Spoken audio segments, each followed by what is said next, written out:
রিয়া তথা লোক দেখানো আমল আমাদের সবারই অভ্যাস। অর্থাৎ মানুষ কি বলবে এজন্য আমরা নামাজ পড়ি, মানুষ কি বলবে এজন্য আমরা রোজা রাখি। তো আমরা বিভিন্ন আমল আছে মানুষকে দেখানোর জন্য করে থাকি, আর এটা মোটেই ঠিক না।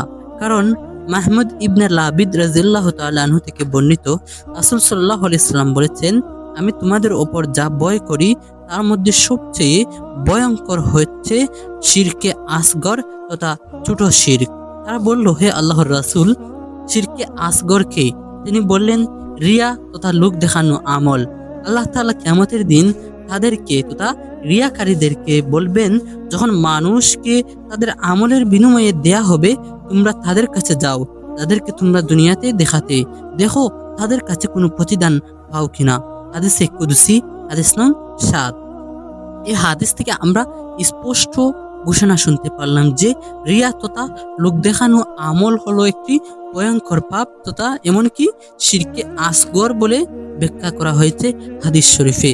তো প্রিয় দর্শকবৃন্দ, আমরা সব সময় শিরকে আসগর, শিরকে আকবর, কবিরা গুনাহ, সাগিরা গুনাহ, এমনকি সব ধরনের গুনাহ থেকে বেঁচে থাকার জন্য চেষ্টা করব। আল্লাহ পাক আমাদের সবাইকে এর তৌফিক দান করুন। আমিন। আসসালামু আলাইকুম।